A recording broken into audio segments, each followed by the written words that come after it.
Okay, so today I'm going to cover a kettlebell snatch tutorial, and it is designed to teach you the technique if you don't know it, to sharpen your technique if you do, and to troubleshoot some things that are maybe commonly done wrong or misunderstood. So first disclaimer is that there's many different styles that are correct. So just because I teach it this way doesn't mean other styles are wrong. However, there's some biomechanical principles we don't want to break because those things can cause injury, okay? But again, you'll see a number of different styles at the highest levels of people doing this movement, and there's going to be a lot of variation there. So I'm going to teach some key principles, and we'll see how that goes and go from there.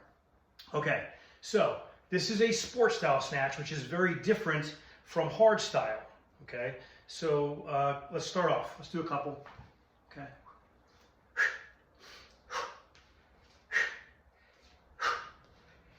And we'll be talking about the breath in just a little bit because that's important too. So what you're going to notice is instead of doing a hinge like we do with hard style, we're doing a pendulum. So it's an arc. So the difference is with a hard style, you just hinge at the hip, knees stay vertical. Here, the knees are going to glide back a little bit and then glide up. You'll even see sometimes I come up on the toe on this opposite leg. And then as I drive through, I come up on the toe on the same side leg, okay? So, a pendulum instead of a hinge, that's one thing. It actually absorbs the weight better coming down, so it's better for doing high rep sets, which is what kettlebell sports style is for.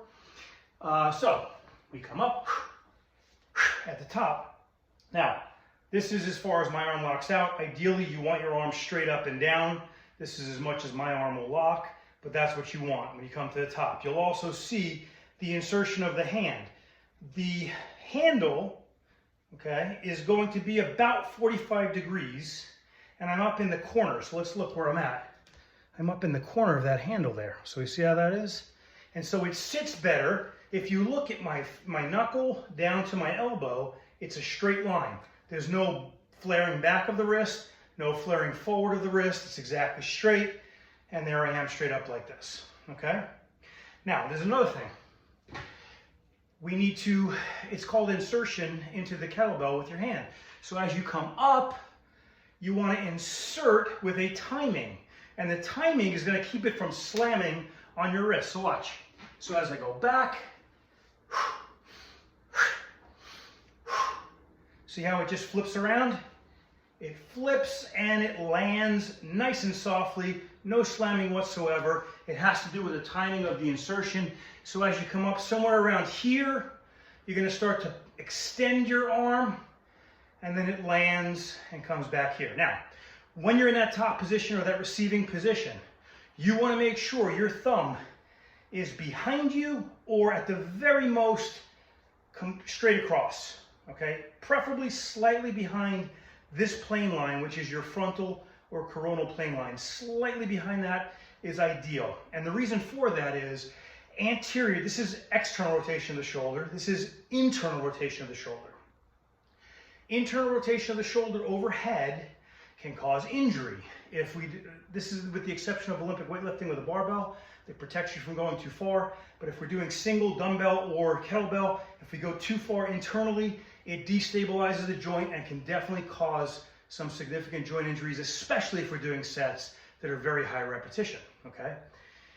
The more reps you do, the heavier weights you do, the more damage can be done if your technique is off. Okay, so now when we come up, I want to show you something. Very few people will talk about this. When we come up, there's actually a force as I come up. There's a torque that wants to pull the kettlebell slightly in that internal rotation, okay? You'll feel it if you do these. You'll feel as you come up, boom, okay? Now, as I come up, you have to resist that internal rotation. Two things do that. One, locking the joint. Two, your timing of locking that joint. So that as you come in, boom, it's locked, and you don't let it pull you into internal rotation. Very important for your shoulder health, especially if you're doing high reps. Okay. Let's talk about hand health before I forget. We can do hundreds and hundreds and hundreds of reps without ever tearing. I never, ever, ever tear my hands. There's two things that help you not tear your hands. One is don't Hulk grip it, okay? And then maybe the second part of that is using all of the good technique that we're showing here, but don't Hulk grip it, right? Because then it doesn't spin while we're on your hand, you get that friction. The second thing is, if you have calluses, keep them shaved down, because even with good technique, it'll start to rip one or two of them and you'll get some hand tears. I keep the calluses shaved down, I focus on good technique, I never Hulk grip. If you watch, look at my hands, how loose, right? I just grab just enough, like here, just enough, okay? Now, there's a couple different styles. I'll just show you two different ones. We come down and straight up, like that, which is very good. I've seen very high level lifters do this. And then there's where we kind of go slightly angled, where we come up on a toe and lean, and kind of almost lean into it as we come up to the top here. That's the second style. Also seen very high level lifters do this, okay? All right, so we've got the hand insertion, we've got all that stuff. When we come down, super important, okay? We don't want to do this. Now, I can do that with the right timing. Like I was doing, I wasn't really hurting anything, although there's a lot of extra pull at the bottom. But to remove the extra pull, and also to prevent, if the timing's off, prevent jerking on the shoulder and messing with some of the joints, here's what we do. Very good for the shoulder. We come up to the top, we're in our position. Before we drop, we rotate the elbow forward. Now I'm gonna exaggerate a little bit. We rotate the elbow forward, so we're almost looking at our biceps, or looking at our front of our forearm, and then let it drop in an arc.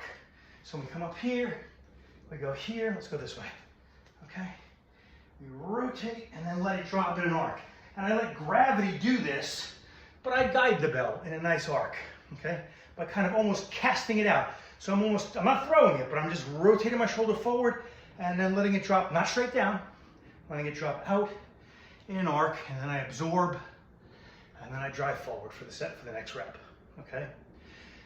All right, now, when we drive through the legs, so for our backswing, as we come down, there's multiple ways to do this. You can do this with the hand straight across. It's very common to do this with the thumb back, and then it rotates back up. Okay, so let's do it a little bit more. Here, here. I could do it with the hand straight back. I don't love that, but it still works really well. And then we can do it with the thumb forward. And I see, again, very high level lifters do this. I don't love this technique, even though some of my favorite lifters do this. Here's why I don't love it, especially for the beginner. Your natural tendency will be to flex your biceps. Whenever there's weight, whenever there's load, natural tendency is to flex the biceps. We don't want to flex the biceps on that downswing. It's going to burn brachioradialis muscle, biceps. It's going to tire your grip out faster. It's going to burn your biceps, which it shouldn't do. This is not a biceps exercise. So we want to focus on endurance and longevity and things like that. So you can do it. Just make sure if you're going to do that and you're going to go thumb forward, this has to be relaxed. You have to think of your arm like a rope. There's a hook on the end of it. It's got the bell, and that is just a rope. So there should be no tension in that rope. It should just be pulled to straight tension, so no flexing of the arm. Okay, so if we're going to do that, we got to make sure we keep that arm relaxed. Okay, and if you do, that's a very good technique. Let's see, what else we got? As we drive through, it rotates back up, and then again at the top, don't forget to make sure you got that external. Remember, this is external rotation. If you ever forget, if we're down here, we grab a bar and we break the bar, that's external rotation of the shoulder. Pull-ups, that's external rotation of the shoulder. Okay, always breaking the bar is external rotation of the shoulder, and that's going to protect your shoulder when we're doing these movements. You'll protect, so from some of the things I told you, you'll protect your wrist from slamming, keeping that straight angle up at the top as far as going from the hand to the elbow or the knuckle to the elbow, okay? I did say don't Hulk grip it. There's lots of other little tips I could give, but I don't want this video to get too long. So if you have any questions, let me know. Stay strong. I hope that helps. I'll see you next time.